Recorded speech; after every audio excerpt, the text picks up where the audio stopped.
সপ্তমী দিন সকালবেলাতে সবাই রেডি হয়ে চলে এসেছিল স্নান টান করে, কারণ জল ভরতে যাওয়া হবে। তো এই যে সব কিছু রেডি করা হচ্ছে, আর প্রায় অনেকে চলে এসেছে, আরও সব আসবে। তো আমাদের 7:30টায় বলা হয়েছিল টাইম, তো আমরা 7:30টার সময় চলে এসেছিলাম। আর এইবারে লোকজনটা একটু কম, মানে অনেকেরই ওষুধ আছে, যেরকম লোক মারা গেছে 1 বছর হয়নি, ধরতে পারবে না, এরকমটাই ম্যাক্সিমাম, যার কারণে লোকজন কম। তাই কয়েকজন মাত্রই এই ঘর ঠর ধরবে, তার জন্য কয়েকজন এসছে। আর বাচ্চাগুলোকে বলা হয়েছে, ছোটো ছেলেগুলোকে। তো এই যে এরপর বেরোনো হবে পালকি নিয়ে, পালকি ঘট এসব নিয়ে। আমাদের পাশেই পুকুর আছে, সেই পুকুরে যাব জল ভরতে। সবাই বলছিল পুজোতে বৃষ্টি হবে, সাইক্লোন আসবে, কিন্তু পুজোগুলো বেশ ভালোভাবেই কেটে যাচ্ছে। আর সেদিন তো প্রচণ্ড রোদ ছিল, 7:30টার সময়ও প্রচুর রোদ ছিল, গরমে বাইরে দাঁড়ানোই যাচ্ছিল না বেশিক্ষণ। তো তার মধ্যে আমরা গেলাম জল ভরতে। আর ভিডিওগুলো দিতে একদিন করে দেরি হচ্ছে, কারণ যেদিনের ভিডিও সেদিনই এডিট করে সঙ্গে সঙ্গে আপলোড করাটা সম্ভব হচ্ছে না আমার দ্বারা। তো যেদিনের ভিডিও সেটা তার পরের দিন আমি আপলোড করছি, তো একটু অ্যাডজাস্ট করে নিতে হবে। আর এই যে আমরা যাচ্ছি জল ভরতে এই রাস্তা দিয়ে, রাস্তাটা কি সুন্দর, চারদিকে গাছপালা, তার মধ্যে দিয়ে আমরা যাচ্ছি। আর এই যে হলো পুকুরটা, কিন্তু পুকুরটাতে জলই দেখা যাচ্ছে না, শুধু ঘাসে ভর্তি, মানে পুকুরটা সেরকম পরিষ্কার নয়, খানিকটা জায়গায় জল ছিল, তো সেই জল সেখান থেকে জল ভরা হবে। আর পুকুরটাকে দেখে মনে হচ্ছে একটা মাঠ, পুকুর বলে মনেই হচ্ছে না এটা। তারপর পুকুরের যা যা নিয়ম ছিল সেই সবগুলো কমপ্লিট করে নেওয়া হলো।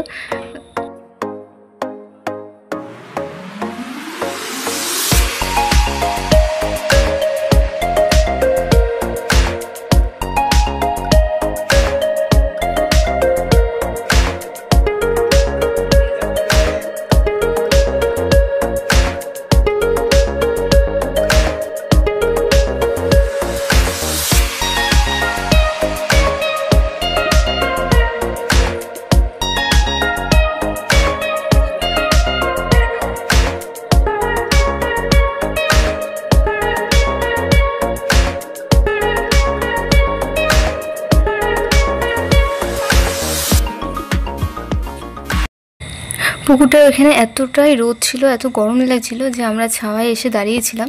দিয়ে তারপর ওদিকে পুকুরের নিয়মকানুন সব কমপ্লিট হয়ে গেছে, সব জল ভরে কলাবাও স্নান করে তারপর আমরা এখন ফিরবো।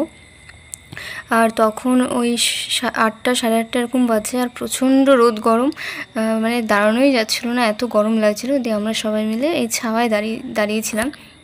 আর ওরা এখানে সব নিয়ম কাজ করছিল। আর যারা ঘট নিয়ে যাচ্ছিলো তাদের সবার ফোনগুলো আমার হাতে ছিল। আর এই যে চলে এসেছি আমরা জল ভরিয়ে। এরপর এইখানেও কিছু নিয়ম আছে যেগুলো করা হবে।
তারপর সব রিচুয়াল কমপ্লিট করার পর এখানে ঘটগুলো বসিয়ে দিল। প্রত্যেকটা ঘট প্রত্যেকটা জায়গায় বসিয়ে দেওয়া হলো। এরপর পুজো শুরু হবে। তো তারপর আমি বাড়ি চলে গেছিলাম। আর তারপরে আর এখানে আসা হয়নি, পুজোর টাইমটাতে আমি ছিলাম না। তো তারপর একেবারে সন্ধ্যেবেলায় সন্ধ্যা আরতি দেখতে এসেছিলাম। তখন প্যান্ডেলে বেশি কেউ ছিল না, আমি ছিলাম আর দু একজন ছিল। আর সবাই ঘুরতে চলে গেছিলো, হয়তো ঠাকুর দেখতে চলে গেছিলো। আর এমনিও বেশি কেউ নেই পাড়াতে। তো আমরা এই কয়েকজন মিলে বসেছিলাম। আর তারপরে এই যে সন্ধ্যার পুজো হচ্ছিল, আর এরপর আরতি হবে। আর তারপর আরতি শুরু হয়ে গেছিলো। আর আপনাদের পুজো কেমন কাটছে সেটা অবশ্যই কমেন্ট করে জানাবেন। আর আজকের ভিডিওটাও এই অবধি, আর দেখা হবে পরের ভিডিওতে।